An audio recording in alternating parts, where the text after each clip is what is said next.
Hello दोस्तों, स्वागत है आप सबका हमारे चैनल एनबीएस क्रिएटिव वर्ल्ड में। एफबीआई ने 2016 में 45 वर्षों के बाद 1971 में डीबी कूपर स्काईजैकिंग के अनसुलझे मामले को बंद कर दिया। अमेरिका के इतिहास में स्काईजैकिंग के एकमात्र अनसुलझे मामले के रूप में ये मामला किताबों में दर्ज हो गया। डीबी कूपर, जो कथित तौर पर एयरलाइन से $2 लाख नकद निकालने के बाद मैक्सिको जाने वाली उड़ान से कूद गए थे।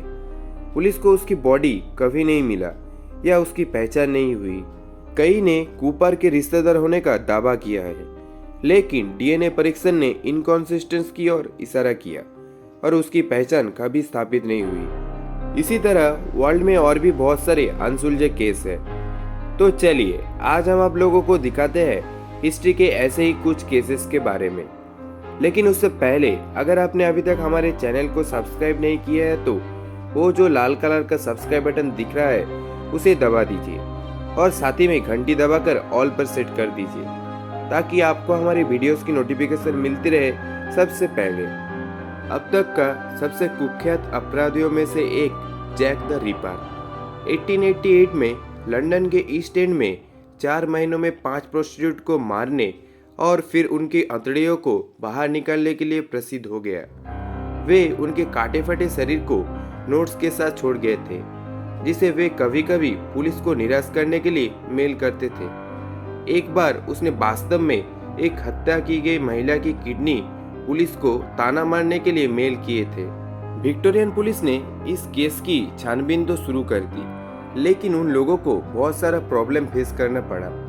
इसका जो मेन कारण था वो था पुलिस को किलर को पहले पकड़ने की जल्दी लगी रहती थी, इससे पहले कि वो एक और मर्डर को अंजाम दे। एक और प्रमुख प्रॉब्लम था कि उस क्षेत्र का भूलभुलैया जैसा लेआउट था जहां ये हत्या हो रही थी, क्योंकि ये बहुत सारे छोटे गली मोहल्ले से बना था जिनमें से कुछ रात में जलाई गई थी। इस केस में लगभग 100 से भी ज्यादा लोगों का नाम जुड़ा था सस्पेक्ट के तौर पर, लेकिन किसी के खिलाफ कोई भी पुख्ता सबूत नहीं मिला और जो सब मारे गए उनको इंसाफ भी नहीं मिला और ये भी एक अनसॉल्व मिस्ट्री ही बनकर रह गया। आखिर ये मर्डरर था कौन, ये आज भी एक राज बनकर रह गया, जिसको 133 साल अभी हो चुका है।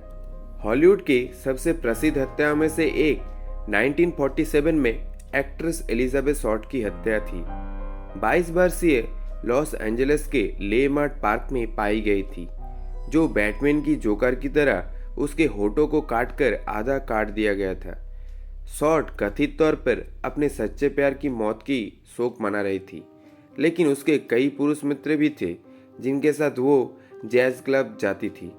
ये संभव है कि इन पुरुषों में से एक हत्यारा था जिसने उसे ऐसी तरह मार डाला था, लेकिन ये ढूंढना असंभव है कि उनमें से था कौन। पुलिस को कभी कोई सुराग नहीं मिला, हालांकि कुछ प्रारंभिक कॉन्फेशन किए गए थे। अंत तक निर्णायक सबूत की कमी के कारण कोई गिरफ्तारी नहीं की गई थी और ये भी एक अनसॉल्व मिस्ट्री बनकर रह गई। 1918 में इस एक्समैन की डर से पूरा न्यू ऑरलिन्स डरा हुआ था। फिर एक और प्रसिद्ध सीरियल किलर जो गुमनामे में खो गया, वे था न्यू ऑरलिन्स का बूगीमैन। न्यू ऑरलिन्स में एक ग्रोसर और उसकी पत्नी को उनके बिस्तर पर काटकर उस व्यक्ति ने आंखें पकड़ ली। इसके लिए जिम्मेदारी का दावा करते हुए एक नोट छोड़ा, साथ ही खून से लथपथ कुल्हाड़ी भी जो उसने मारने के लिए इस्तेमाल की थी। 8 हत्या करने के बाद एक्समैन गायब हो गया, फिर कभी सामने नहीं आया। पुलिस कभी भी उस व्यक्ति का असली पहचान जान नहीं पाई। तैरते पैरों का रहस्य लगातार बढ़ता ही जा रहा था, क्योंकि ये अभी भी चल रहा है।